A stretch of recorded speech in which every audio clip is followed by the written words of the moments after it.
Hello and welcome to Two Wizards and a Mic, where basically the show that you've come to see is here. We are two old guys, and we're going to talk about D&D, and hopefully you will learn something, because this is episode 31, so we have 30 episodes of stuff where you can learn about D&D, and of course, figure out who we are, because, you know, we're just two faces on the internet. I am Shane, and of course, to my left, or right. I am Andrew. And this podcast is brought to you by Cawood Publishing. Go to worldofmere.com and you'll be able to find all kinds of books, especially the book that we're talking about today. So last week, we were talking about the Monsters of Feyland book, and we worked our way all the way to the Hatter, which is about, I think, just about halfway, maybe just halfway. And yeah, we're going to go over some more monsters because it's been absolutely fascinating to watch or listen to, because, you know, you're the expert and I'm just here. Is there anything you wanted to update people with? Anything going on? Maybe not. I don't know. Always. We can always update, say what's going on. Sometimes we can say nothing's happening. But yes, the updates for Monsters of Feyland 2, our last Kickstarter, is that the art is almost finished. I believe we have sort of monster-sized images for the creatures in the book, and then we have some full-page art. So I think now everything is being colored. So now it's going to go to graphic art, and Gordon McAlpin is going to take Travis's amazing art and put everything together, and then we'll have a final edit. So I hope in the next 2 or 3 weeks, I think hopefully we should be done. And then the digital book will go out. And then not long after that, we'll have the printed versions up and running. So yeah, it's really moved along so far that I'm actually doing more work on the next book right now. Very, very cool. Yeah. So tonight we're going to talk about the first book in the Monster series. These are Monster Collections for 5th edition. And this book has 100 5th edition monsters that are either fey creatures or creatures that would live in Feyland. And it was published in 2019, so it's been out for a few years. And as Shane said, we covered about the first half of the creatures. So tonight we'll finish the rest of them and look at what was created, why was it created, how was it created. Some of them are quite straightforward, and some of them have a bit more of a story. So the Headless Horseman is the first one. This one is fairly straightforward. This comes from folklore, especially here. I think in the eastern United States, that's where some of this myth came around, with the story of Sleepy Hollow. And we made a version of a Headless Horseman that actually rides a nightmare. So a monster from the core rules. And then it also has flaming pumpkins that it throws, which I love that idea. And it is somewhat similar to the Dark Riders in Lord of the Rings as well, but a very archetypal figure. Like when most people see this, they know what they're dealing with.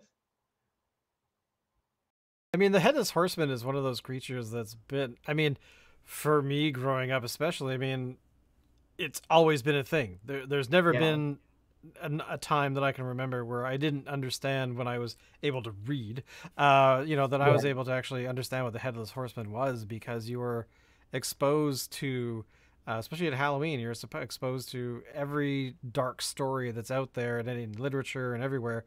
And yeah, so I kind of like it. This particular one, I like the art because this one is very much that sort of, was it Disney that did one? I can't remember, but somebody did an animated version of this, I guess of Sleepy Hollow. And the pumpkins always struck me as being kind of awesome because they were thrown and then they'd explode. So, yeah. Actually, I don't remember seeing that. Maybe because subconsciously you always have these other influences. So maybe subconsciously I picked that up. But I just thought it'd be cool to throw flaming pumpkins. Maybe I did see it from somewhere else. Yeah, it's definitely something that's pervasive. Like There's the headless ghost in Harry Potter, of course. There is a I think there's a headless rider in Skyrim, that a translucent ghost horse and rider that travel around, if I remember correctly. So yeah, it's sort of everywhere. I do. This is one of my favorite pieces of art that Travis has ever done for us. Actually, I love how he put the moon there. I gotta say, I really enjoy him. Like Yeah, a lot of his stuff online. I mean, when you actually said, "Oh yeah, I've contacted this artist named Travis Henson, and he's going to do the stuff for the book," yeah. and I already knew who he was. I'm like, "Oh yeah, that's the guy that does that Oh comic or wow. that thing." Yeah. So I had seen some of his stuff because he has a very distinct style, Hmm. and yeah, you got the kind of the blood moon kind of thing going on in the back. Yeah, and what I like too is Travis and we intentionally, both of us are really, we're interested in the heroic part of D&D and adventures, and so um, we don't really want to highlight the villains and put them up on a pedestal, which has happened a lot in pop culture in the last 20 years, which I think Yeah. is a big mistake personally. So when we do darker images, you know, we're trying to do that. We're trying to still to show the darkness, but we don't want to go over the top. And I think that Travis's art does that. It has a way of still, there's still humor, and there's still a quality that makes that doesn't put the villain on a pedestal, and we're not trying to glorify evil, which it says a lot about people who want to produce works where you do that, and we definitely don't want to do that. So we want to have edgy, some edgy creatures, but we want to have a balance.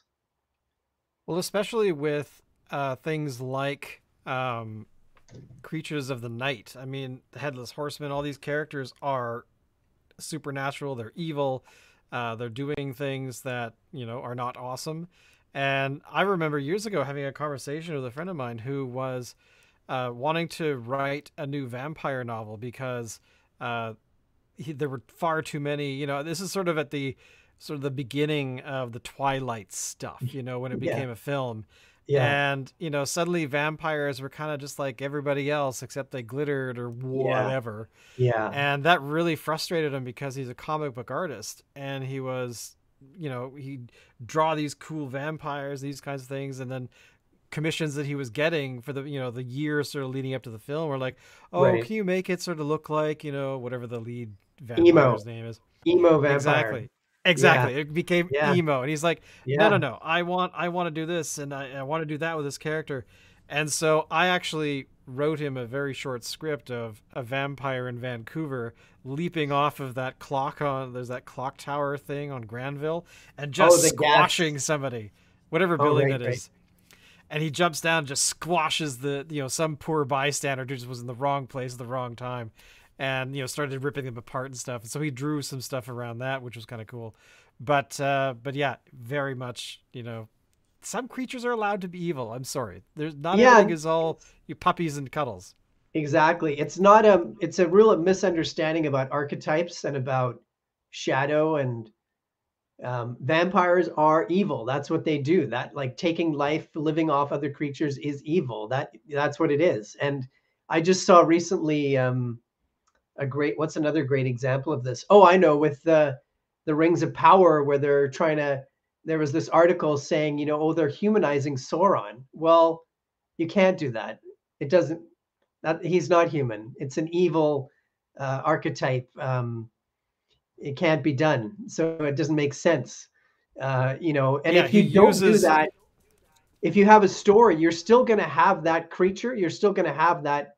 Otherwise, it's not going to be very interesting. But if you do have that dark creature, you're just going to have it in a different form then, because the archetype will still be there.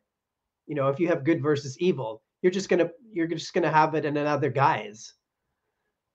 Well, especially since the whole idea behind the humanization, quote unquote, um, the villain is using a disguise. It's like, how do I get these chumps to do the thing that I want to do? Well, you know what? I'm gonna go there and I'm gonna look like this dude and I'm gonna talk and I'm gonna be friendly. And then, you know, when I got them to do what I want them to do, then I'm just gonna go away and leave and be evil in the shadows. You know, Yeah. it's it's a thing. It's Yeah. deception. Like, Yeah. yeah. Yeah. But anyway, enough about the headless horseman or Sauron or whatever. What's Yeah. next? I'm actually very curious here. All right. So next up is the Huntor. So I wanted to have a counterpoint to the Centaur. Speaking about good and evil, the Centaurs are basically good or chaotic neutral, large. Well, they're actually not Fey in the core rules for some reason, but I decided to make an evil version of the Centaur called a Huntor. Took a while to find that name, but I like it, and I like what Travis did with the art. He looks like Drax the Destroyer from the Marvel movies. Right? Yeah. Yeah. He Yeah. So looks that one is awesome. fairly straightforward. Evil Centaur version, and then in the new book, we explain a little bit more about them, and we give you a high ranking version of one of these. And we explain how they're really the bulk of the evil Unseelie Court's army are made up of these Huntors. So they're like evil soldiers in Feyland. And then we have something quite different. We have the Ice Princess. So there's a whole family I created of these evil Winter Court Fae, Arc Fae. And this one is basically these are the daughters of the Snow Queen. There's a bunch of ice princesses. And if you notice there under actions, she has ice swords, which I thought would be nice to give a female character to have be a warrior with swords. It's not, you don't see it all the time. And then also her other action is that she has something called the Frozen Song. Which I really like. When I first read that last week, I thought, oh, that's like, oh, okay, I see what he's doing. Yeah. I'm sure there's no influence from having to subject yourself to such films over and over and over again for the last few years. No. No. That's awesome. All right. So the next one we have is the Lady of the Swans. So she is another high-ranking Archfey in the Good Court, the Seelie Court, and she's really inspired by the Lady of the Lake archetype, which you can find in the Excalibur movie and in folklore in Great Britain. And so we combine that with the leader of these Swan Fae, these shape-changing swan maidens, which are also in this book. And so she is like the epitome of bliss, of peacefulness, of a calm lake. And then we gave her some attributes there where she can give boons like magical swords to good adventurers as well. Which is awesome. On the next page, now this comes from something quite different. This is from one of my just walks in the woods. And one day I was looking at all the hollow logs and started to imagine what might live in there. And I thought, what if there was a creature that you encountered in these large hollow logs, ones that you could, walk into or crawl into, and it makes a deal with you. And if the deal goes well, it will help you move quicker through the forest and teleport you to another hollow log deeper into the woods. But if it goes badly, it's just going to randomly teleport you into a hollow log somewhere in the woods. So I seem to recall we encountered this creature at some or variation on it anyway. You did, yeah. The first time that party went to Feyland, you ran into one of these, and I think you negotiated peacefully with it, if I remember correctly. Yeah, I don't recall having a negative experience with this creature. Yeah. I like this one because it's so subtle. And of course, I wanted to point out the flora of Feyland, the mumbleberry. I think we've actually eaten that at some point. I seem to recall. Yeah, so throughout the book, there's flora of Feyland and a few other inserts that talk about the plants and fungi and other effects that happen in Feyland. So now we go into a lycanthrope section. We have the weir badger, which is the evil one of the three. And it is basically, I term it the weir rat of the woods. So it's kind of like this small, shape-changing creature that's up to no good. They're neutral evil, so they will do whatever they can get away with. And then we have something quite different. The weir fox is this very charming shape changer that will use their ability to charm to get whatever they want, but they're chaotic neutral, so they won't, they do have some morality, some boundaries.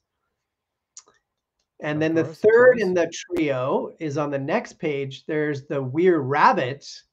And I did that really to give a shout out to the White Rabbit from Lewis Carroll's work, and to do something quite different, and to make him basically a nervous wreck. And then when Travis did the art, he said, "Hey, what about putting an hourglass around him, around his neck that he's carrying around with?" And because I like actually having medieval lore, and that sort of, that's the place I'd like to keep the technology. And so I didn't want to have a watch or a clock. And I don't have glasses. We never have glasses with any of the creatures. Travis once snuck in goggles. but I think it works. I think it works in that case. But in this case, yeah, I really, really like what he did. I think this is one of my favorite pieces in this book. It's actually very cool because it has that really iconic element of the thing around the neck. Like it's got that, and it also has the suit shreds, which are kind of fascinating. Yeah, from the changes, because it can change shape. It's so cool. It's so cool. It's so subtle, because if you were just looked at the artwork, you'd have people going, "What's with the clothing? What, I don't understand. What's in?" But and that draws, the necklace draws a lot of I think focus for it, which is cool. Yeah, exactly. I think good art is always telling a story, and Travis definitely does that.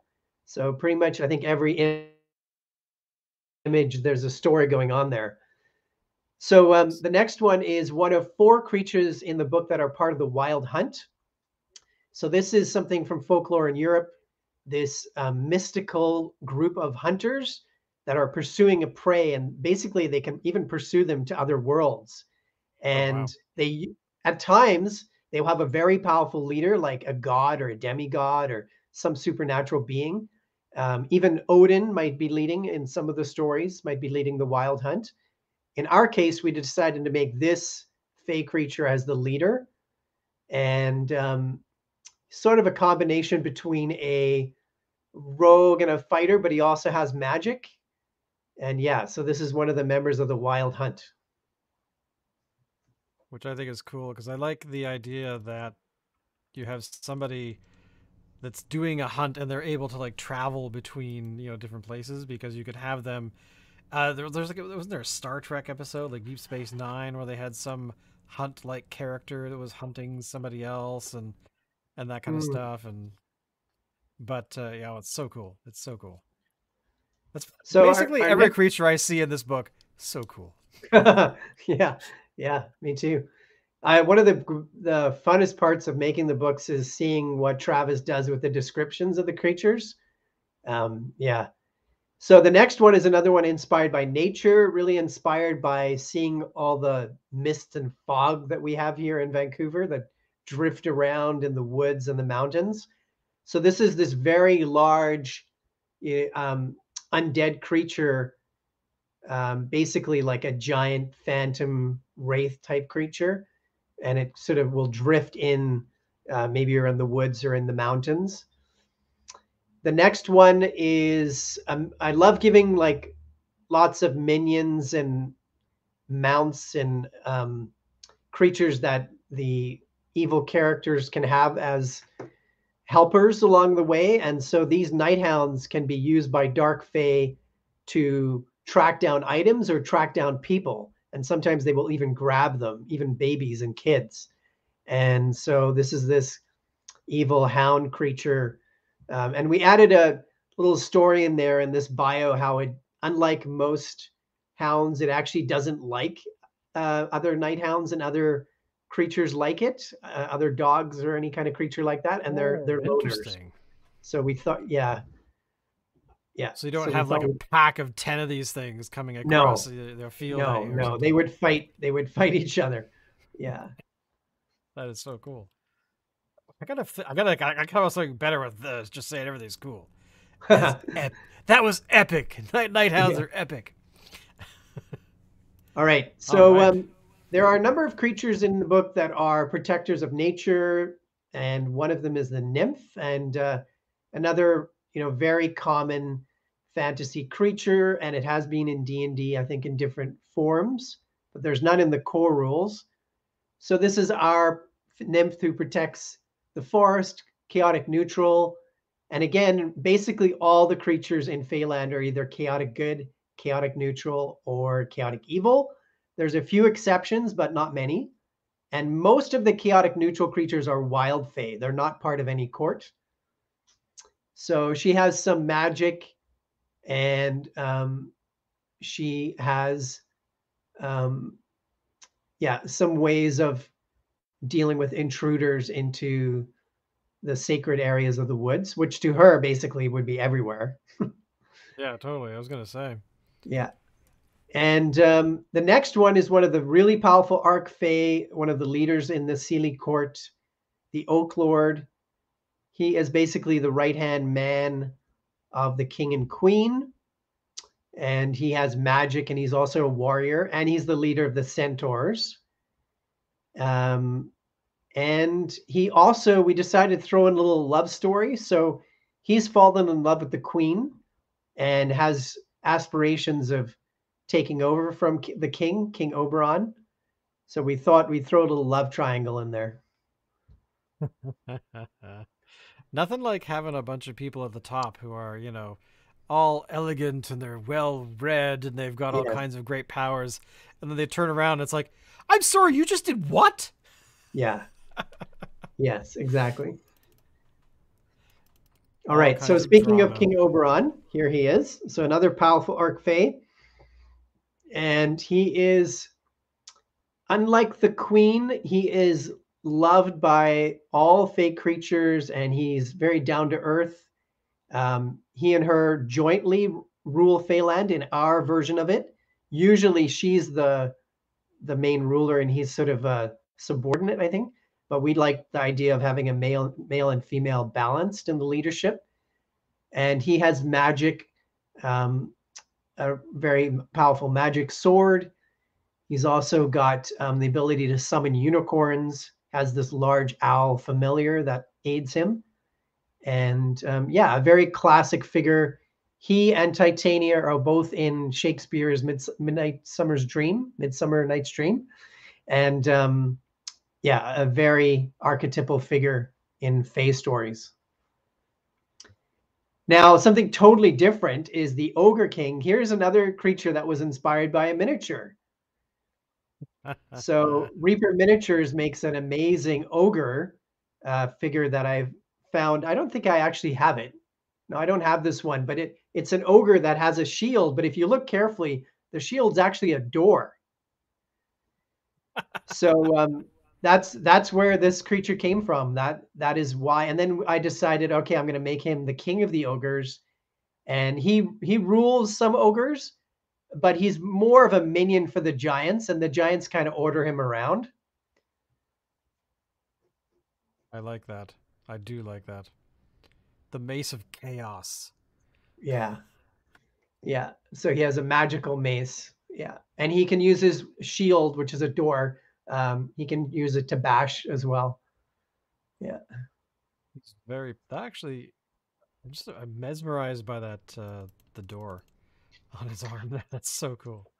Oh, I gotta come up with a new phrase. Oh, I'm gonna be All right. So the next one is another ogre. And this one is a classic fantasy creature, actually, the ogre mage or ogre magi. And it's the combination of a spell casting ogre, which is just I always love that idea. it's kind of like you don't actually expect ogres to have any kind of spell casting ability ever. They're just kind No. of, I just kind of think of them as brutes. You know, you kind of walk Yeah. into a room and there are a bunch of them hanging out, and they're like, "Oh, I'm gonna kill you, kill bad person," you know, that kind of thing. But to Yeah. have Yeah. one like Exactly. fire a fireball at you might be a bit of a different story.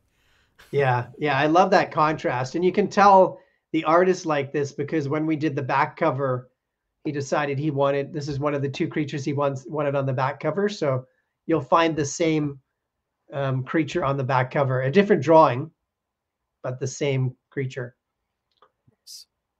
All right. So I decided with the two courts, I would have a couple of sort of broody, troublemaking, whiny teenagers. So this is the one who is in the evil court. Is she in the evil court? No, she's in the good court. She's in the Seelie court. And she is whining and complaining. You know, her life's not perfect. And she starting to think that maybe it's better to go to the other side. And she is the leader of the Everflowers that we saw earlier in the book.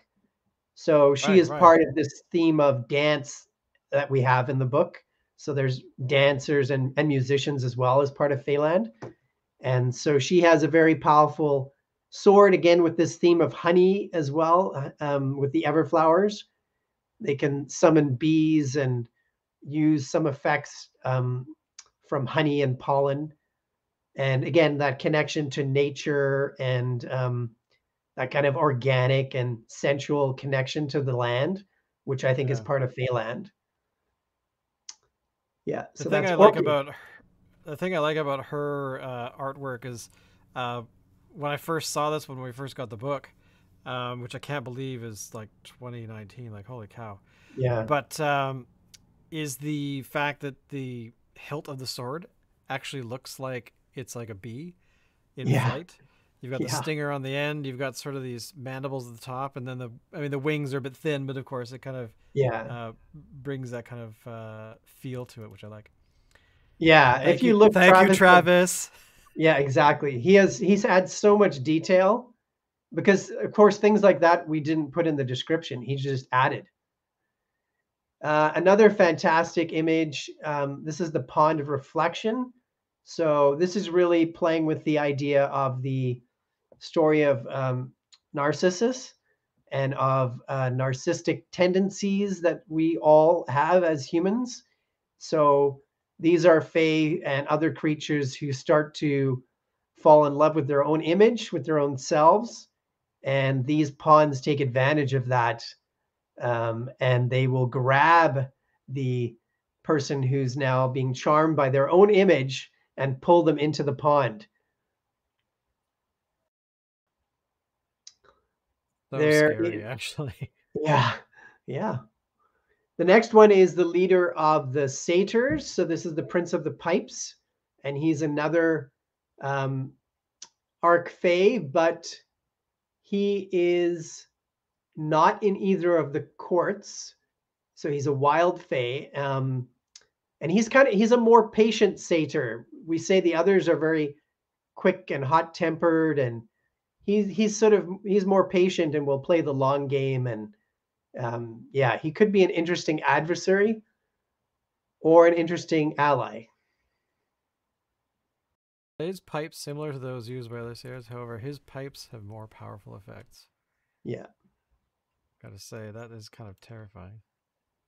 Slow melee creatures of speed have for 1 minute. Oh yeah, like there's so many things in your books where you read them and they sound very minor, like Mhm. slowing or doing something that you kind of I think a lot of players would just find it annoying. Like, oh man, come on, not again. But Right. when you're being attacked by something that really wants to eat you, something small becomes a real problem very quickly. Yeah, yeah, exactly. Yeah, especially if you have more than one creature or multiple creatures, or the right feature at the wrong time, you know. Yeah. So next is another Archfey. This character's from the Unseelie court, the evil court, and he's basically an illusionist, trickster, and was inspired to a certain degree by the Knave of Hearts in the Alice in Wonderland stories. There's some connection there. The next one is basically a pattern that we started with all the books, a little homage to my homeland in South Africa. So this is our South African creature, and we have one in every book now. And this is the protea, which is it's basically the national flower there. And I made it into a man-eating plant. Again, sort of reminds me of Alice in Wonderland and fairy stories. The thing I like about this creature is the damage transfer, Yeah, where if they're grappling and you attack it, you actually take half that damage like that. yeah, yeah. That's always challenging. I thought actually that was going to happen to your character on the weekend because your gnome was grappled by a cloaker, and if Yeah. somebody had attacked the cloaker, that's exactly what would have happened. But luckily, why don't you tell everybody what you did? You thought of a great way to escape. Uh, since my character was a druid, I wild shaped into a different I kind of wish the cloaker was smaller and I could actually have become a whale or something. That would be kind of cool. But wild shaped into something that was the same size and was able to sort of escape that way. But I was hoping for a dramatic explosion of the cloaker, and I'm standing there Right. all covered in cloaker slime. Yeah. Didn't happen that way, but one can hope. Yeah. But that did happen with the Sturges later. Oh, that's true. Oh, that's Yeah. true. Oh, those were actually, man, sturges. All right. So, speaking of bat-like creatures, the Queen of Darkness, she has many names. One of them is actually the Queen of Bats, um, and she basically is inspired by the evil queen of the fairies. So somebody like Queen Mabe, um, and she's a very powerful spellcaster. Has numerous minions. She has hellhounds helping her out. She can summon creatures, and she is the leader of the evil Unseelie court. And she has the power to prove it. Yeah, very powerful. On the right side is a creature inspired by our hometown here, where Shane and I are living. We have a fair bit of rain here in the Pacific Northwest, and I thought, what if there is a creature who could hide in the rain and then pounce? And this creature we encountered, and it took us what felt like 5 hours to actually figure out where it was, what it was. And I don't think our characters actually figured out what it was. They just got attacked, and we defeated it somehow. But yeah, it was actually kind of scary because you just said, yeah, you're suddenly getting attacked by something, and because it was Yeah, raining and we were we were looking at a building or something that was dilapidated or something. But yeah, and because I had the book, I think I was the only one who had the book at that point, and I knew exactly what it was, but yeah, I couldn't say anything. But yeah, it was actually quite terrifying because you could drowning characters just when they're not in water, yeah. technically. Anyway, yeah, it was very Yeah, cool. I often, when I'm DMing, I don't necessarily say the name of the creature unless it's obvious or the characters have seen it before. Yeah. And then sometimes later on, or even later on in the fight, I might use its real name. But I find that adds to the immersion, and it also adds to suspense sometimes where you're not quite sure what this is. Well, exactly, So, and that's how it should be because your character is not good. You could have as many monster manuals as have been written, but your character is not going to know. Your character is yeah, going to be in the dark, and that's actually that situation because I had read that one and I thought and for some reason it stuck in my mind, and then we encountered it I don't know 2 weeks later, and I thought, oh, I know what this is, but how I don't have the book, I don't know the exact details, but I know what this creature is. But my character is like, why am I so wet? Why am I being hit? yeah, Yeah, it's just a very interesting creature that I just and I'm glad it was our experience here on the West Coast is, yeah, what a terrifying yeah. idea. And it shows some of the humor that we like to include there too. I think that picture is quite funny. Um, Yeah, so, because it's all like right. this. It looks like a big uh, uh, a curtain in a for a shower or for a tub. Yeah, yeah, and it has Like it's almost just like a Baba Papa shape. yeah, exactly, exactly. All right. So I like to have a number of plants always if possible. So this is one of the other ones, and it's a play on words instead of um, roto. Dendron. Let's see if I can even say it properly now with after naming it like this. Um, a rhododendron. So I changed that to the rhododendron. So it's a plant that has a sonic attack. And yes, so I thought it'd be perfect for Feyland. Silent gardens. Some evil fae intentionally place these plants near their lairs. Yeah, I like that. yeah. So you imagine you can't cast a spell under some of these circumstances. All right. So the other moody teen is Riverwind, who's part of the evil court, and he's fed up with then and thinking of swapping over to the good court. And I gave him some qualities of like sort of an archetypal archer, and he has some magic.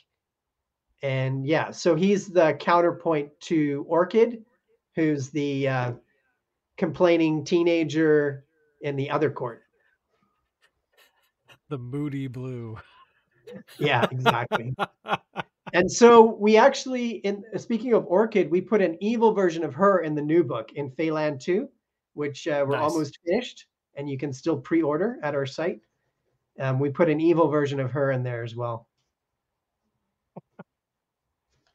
Oh, I like this. I like these characters.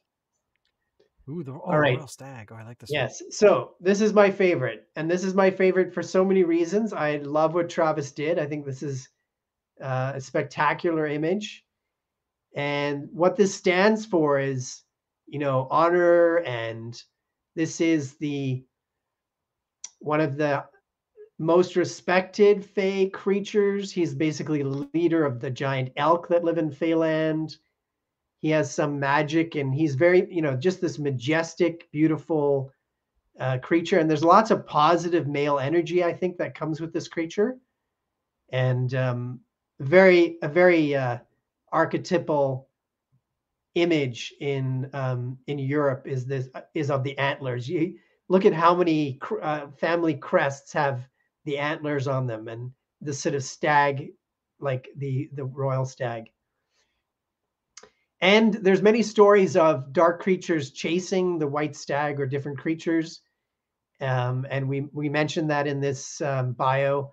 But I also wanted to have one that could really hold its own. And there's a lot of creatures that would get in trouble if they messed with this creature. I mean, he's absolutely massive. Like it's a giant-sized stag. Next, we have another one that inspired by nature. So, walking through the woods, I wondered what if there were dark trees that could actually shoot their branches off. Stubs of branches that were broken or sharp branches. So that's what this tree does. I guess you could call it a treacher. And it shoots those things off at a high rate of speed. And yeah, it's quite I think, a new challenge for characters. Especially when you have this uh, visual in your mind of a tree reaching out and then dissolving you and then digesting you. So Yes. that's a really a really specific visual for that one. Yeah. Yeah, and not Which because it needs to. It's undead, right? So it just does it to do it. it's like All right. I'm bored. I'm gonna kill whatever comes next. Yeah. Here's another classic figure in Fey stories, the Sandman. So we did our own little version of that, and it has sleeping dust that it spreads. And again, I love what Travis did here. Real trickster character, and there's a bit of humor there, so it's not too dark, I think. And then I like it. a bird creature. I always like to have lots of birds, things that can be airborne. And this creature was inspired by the evil birds that Sauron and Saruman use in Lord of the Rings to spy on the um, the heroes, and so we have our own version of an evil bird that spies on characters, and you could encounter many of these, but they're fairly big. They're medium sized, so They're not hard to spot. well, they can be. They are fairly stealthy, um, and they can see quite a long way. So, and it says here too that the dark fae can use scrying abilities to see through their eyes as well. And that most Fae will flee the area when they see them, which is really a smart idea. Yeah, yeah, Ooh, another tree. yeah. So this one is really inspired by the Whomping Willow in Harry Potter, but we have an even Nice. more sinister version, because it can slam just like the Whomping Willow and smash people, but it also can swallow them. And in Potter, it just means that they, spoiler alert, it just means they find a tunnel that goes under the tree. But in our version, it means that you're getting swallowed. Actually, this is the visual I was thinking of that was in my mind when we were talking about the other tree just a moment Oh ago. yeah, Because the characters, it's the all of the sort of decomposing bodies and skulls and yeah, things at the very base of this one, which yeah. it's a great image, a great image. All right, the next one is the siren. So we another one from folklore, and but we like to look back into the actual lore and as far as we can. And I was reading it, and a lot of sirens always presented as quite attractive and sort of like temptress characters. But actually, the original sirens, they can shape change and appear like that. But the original true form of the siren is supposed to be this bird woman creature, which is not very attractive. And so we thought we'd go back to that, and that's the image that we'd show. And again, sirens that lure sailors usually, with songs and with persuasion, and then their ships wreck, and then the sailors are attacked. Yeah, I mean, I like the whole luring song where they have different stages. It feels like for uh, you know, basically how you're trapped, and then there's only really a certain way you can escape, and yeah, Yeah. that's cool. Page. Oh, cool. All I right. don't So remember what? this one at all. Yeah. So another thing that I always like to do is have lots of mounts for the enemy and also for the heroes. So here's one for undead creatures, which is this giant skeletal spider. And then on the right side is one that is really inspired by a number of different creatures. The Skeleton King is an Archfey. Um, he is the leader of the Autumn Court. And in the new book, you'll see what that means. What it means is there's a whole part of Feyland which is basically like permanently Halloween. And Nice. this is their king, and he has an undead army. He has lots of magic. There's some connection here a bit to Jack from Nightmare Before Christmas. I absolutely love Tim Burton, which if you've seen these books, you probably guess. And so there's a connection to that. And yeah, so there's a number of different, and he's one of the more trickster like Fae. We have a few of those, but he is probably the best example. So he's not always, he wouldn't always be completely vicious to the heroes. He might toy with them and play with them. Yeah. Oh, that's cool. I'm enjoying. So we're now in the section of the book that I haven't visited that often, Oh, so okay. I'm very happy because, uh, yeah, I'm learning some new stuff. All right. So the skeleton warrior. So this is a large skeleton. So this is an ogre sized skeleton, and it is actually quite a tough opponent. We've had some monster battles for our Kickstarters where um, Kickstarter backers fight each other with different monsters. Like, what do they call that these days? Royal. There's a name people have for that. Oh, like I a Royal Rumble, or I can't think of the name right now. But I know what you're talking. Okay, yeah. a battle where you fight monster against monster. It's not really traditionally part of D&D, but it does happen now. So we've had contests, and this guy did really well. I believe he won one of the contests, one of the championships, Oh, cool. and he's pretty tough for. And I thought it'd be cool to have a larger, more challenging skeleton creature. Now we get to very classic, the Snow Queen in lots of mythology and folklore in Europe. And there's, of course, the White Witch in Narnia in the stories. So this Snow Queen is our version of the archetypal fairy queen. And she's the leader of the Winter Court. And so the Winter Court and the Autumn Court make up the Unseelie Court, the evil side. Liking, I like the fact that we have all these different um, factions. Like they hate, like there's you if you get the book, you can also sort of make up a story based on the creatures itself. Like, what if I went to the Fae and oh, there's this, and there's that, and there's all these individuals that are in each court, and they could do all kinds of cool things. I like that. I like that a lot. And you've done All it right. even more so in future in other books as well, which is Yes, awesome. yes, definitely. So the next one, there's a sprite in the core rules, but we thought, hey, we're going to make a little warrior version of a sprite. And they're usually peaceful, and they're actually non-violent and pacifist. They don't get involved very much. But we decided let's have a warrior version of a sprite. And the next one after the sprite, the story weaver on the right there, is actually modeled after myself. So it's modeled after the writer, the storyteller archetype, and then Travis did an image that's somewhat similar to me before my hair started to go white. It's very sexy. I mean, I'm getting all kinds of verklempt here. Oh yeah. Actually, this is one of the characters too that he wanted to put glasses on, and I said, no, that's fine. So the story weaver, the storyteller, this is a very meta kind of creature to put in here, because again, you could have him telling the story that the characters are in. So there's lots of ways to use him, and we also, in the other books, we've added a whole story around a good faction called the Alliance of the Griffin, which actually works across the whole multiverse fighting evil. And we later identify the story weaver as one of the members of that. Oh, cool. Yeah.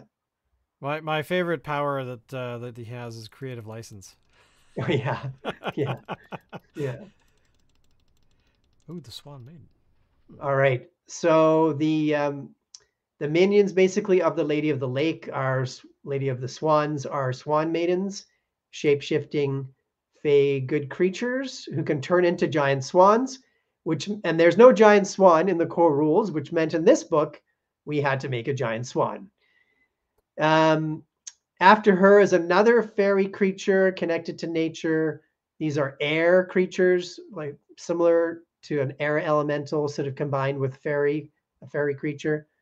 And on both good creatures, the swan maidens and the sylphs. I like the the ability to actually turn invisible at will. Like, to me, that's probably the coolest thing. Actually, of course, I think I've seen that power in a few of these creatures over the past couple episodes. Yeah. There's a few. Yeah, there's a few. Not too many. Yeah, there's a few. Fresh. All right. So the next creature is something very, very new. I thought, there's all these different entrances to Feyland through ponds, through magical trees, and other portals. I thought it would make sense that there would be guardians on the other side in Feyland. So that's what these are. And they can be of any alignment. So there's good thresholders and there's evil ones. And you could have them be very strict, and the party has to negotiate their entrance, or they could help the characters, or they could just refuse entry, right? Right. Judging harshly. Yes. I'm sorry. You guys, do you guys have a? I'm sorry. No, there's a reservation for another night. You guys can't come into Feyland right now. So on the other side is Queen Titania, the head of the Sealy court, or the leader, with alongside King Oberon. And we've mentioned her quite a bit already. She is very powerful fey creature, good fairy queen. And yeah, and unlike her husband, she's not really that down to earth. She's sort of, she's more of an introvert that compared to Oberon, and sort of, yeah, doesn't spend as much time with all the creatures in Feyland. And yeah. Nice. All right. So earlier we mentioned the Frog Witch. So I decided she needed a henchman. And of course, he had to be called Toadman. Was there a character named Toady at some point? Was that in Dragonlance? I can't remember. Yeah, there is a Toad something. There's Toad something in Dragonlance. Yeah. Yeah. So this is sort of reminds me a little bit of Wormtongue from Lord of the Rings as well. And he is a sort of a warrior slash, I think he has a little bit of magic, and he's the Frog Witch's main evil henchman. Not super bright, not charismatic. His charisma is 5. All right. The Tree and of actually, Dread. I see a mistake there. This book's not perfect. This was the first one we made in this series. I see it says charisma 5, -2 is the modifier. It should be -3. So, and we actually have a page with errata with the changes available on DriveThruRPG, or you can just get a hold of us and I'll send it to you. There's a few little mistakes. The next page is the evil version of a treant, or evil version of an ent from Tolkien's work, and a very dangerous evil tree. And then one of my favorite flora, the rainbow apple, which if you consume it, you change your gender for one day. They're like. All right. Now trolls. I love trolls. There's lots of trolls in our books, but the regular troll is not super powerful. It's pretty tough. Now we made an incredibly dangerous, powerful troll, and that's what this guy is, who lives in the rivers. And on the next page is one of our 3 unicorns. This one is a very clever, dark, twisted version of the unicorn. In the core rules, it's a celestial. So here we give an evil fey version. And this is the same black unicorn that's on the cover. Yeah, I was gonna say this is kind of like one of the signature creatures of this book. Exactly. And yeah. And it's cool. How can you say that it's not cool at all? Because I say everything is cool. But this one is one that we don't actually see that often at all. Unicorn green. Yeah, both of these I haven't used a lot. The green unicorn is chaotic neutral, nature protector, usually closely allied with druids or good fae or neutral fae. And it has some magic and very connected, even more than the other unicorns, to nature. On the right side is something quite different, another evil unicorn, but this one has been basically twisted by demons into this strange red unicorn creature. And so it has magic, and instead of healing, it's got a lot of fire damage. And yeah, it's something you might encounter maybe even in hell or in the abyss, not just Feyland. I gotta say, it's very. Oh, I'm trying to not say cool. Trying to not say cool. But it is cool. So the next 3 are more characters that are part of the Wild Hunt. So we had the Master of the Hunt. Here we have the Wild Horse. the wild hound, on the next page, the wild rider.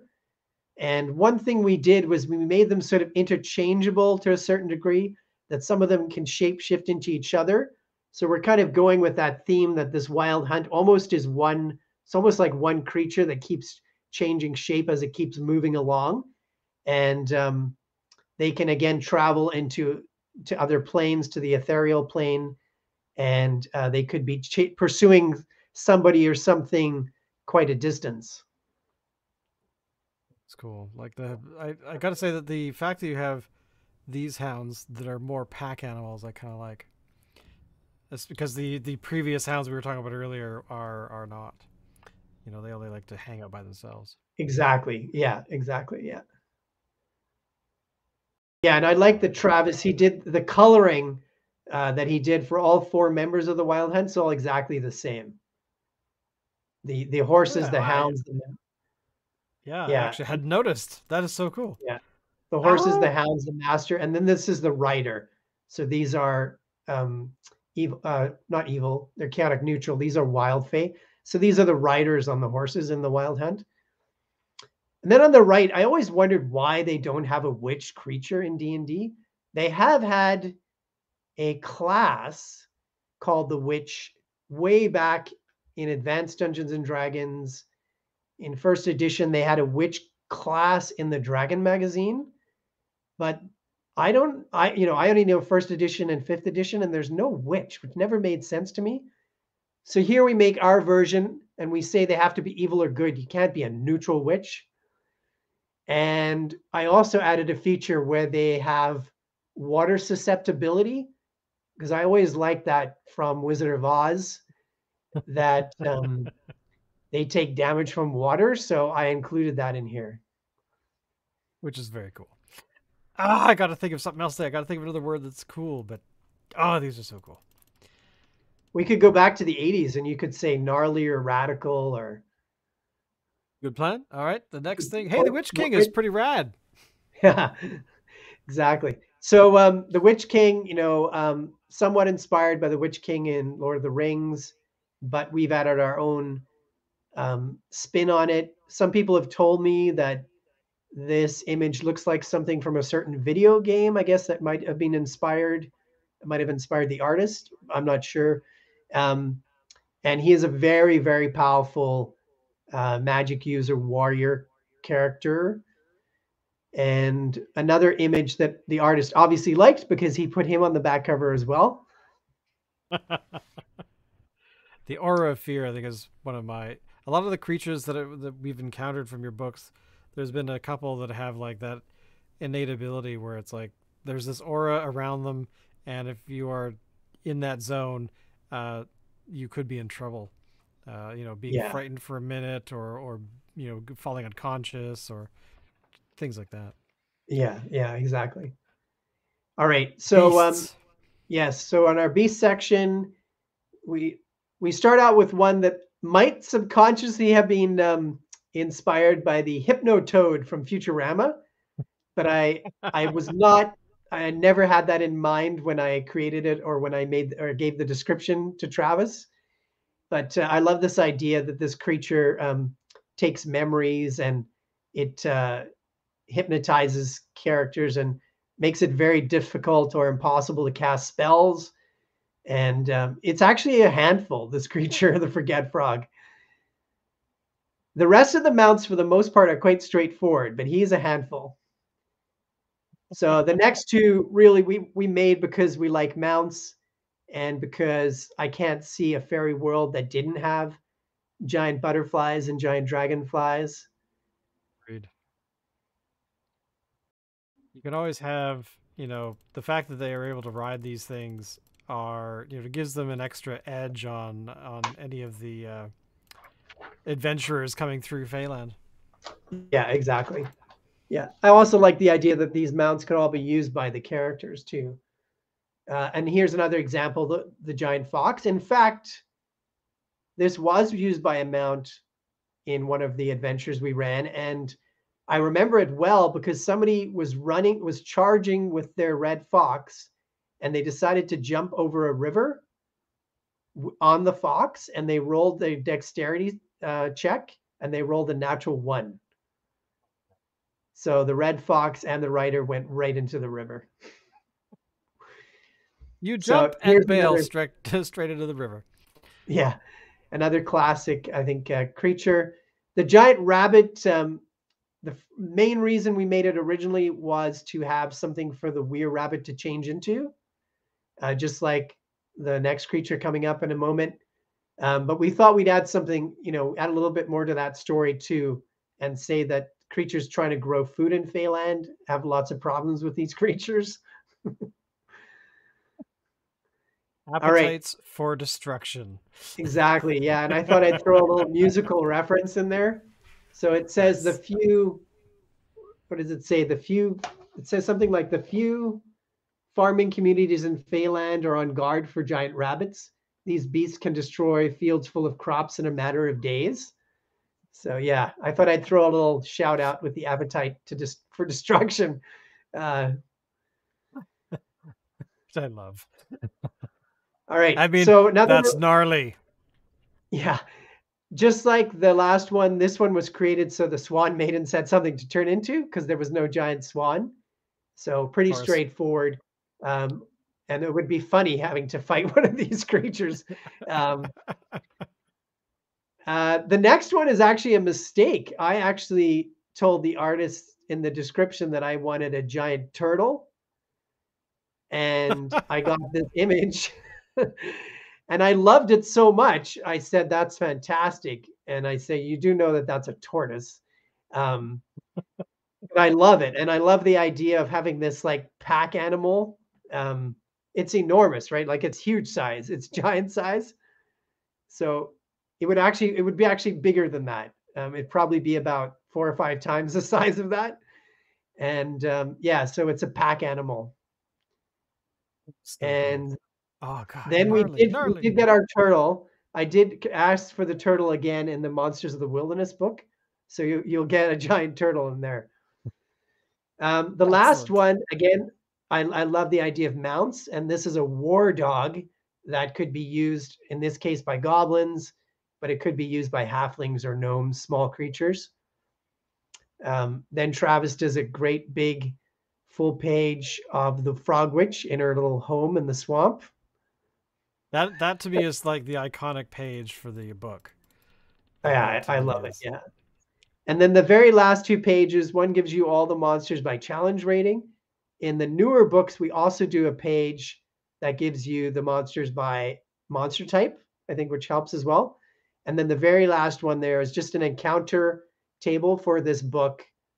And yeah, that's Monsters of Feyland. 100 Bada bing. creatures that you could use lots of ways, not just in Feyland, not just in the woods, but like a hater, you could throw them into a city campaign, right?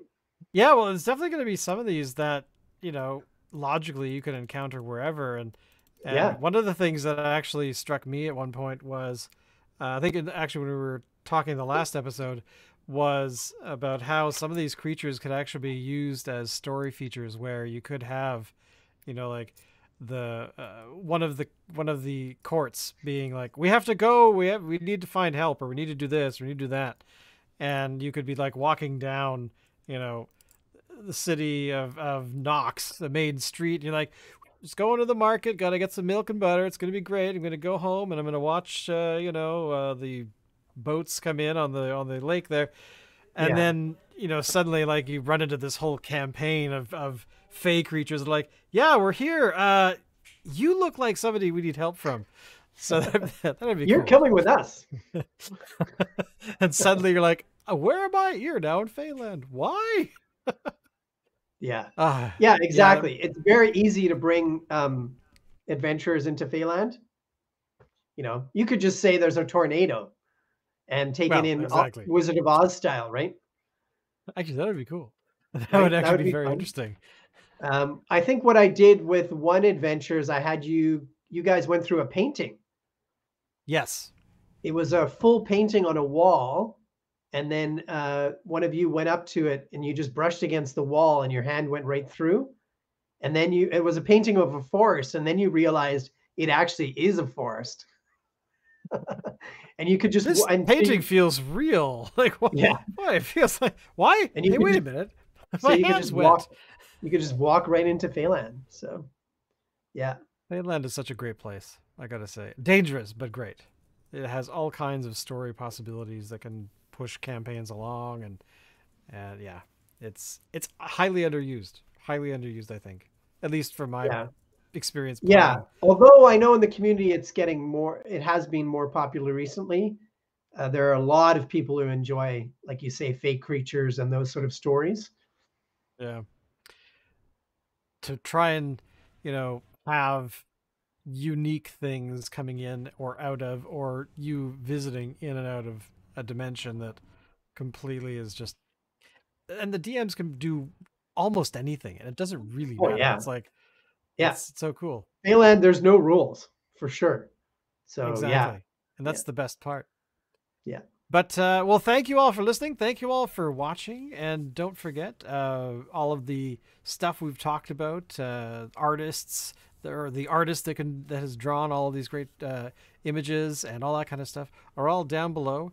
And you, of course, can listen to this as well on the audio version of the podcast. And it's been over an hour, so we should just stop because it's been so long. But thank you again, Andrew, and I will see you next week. And everyone else, bye. Later.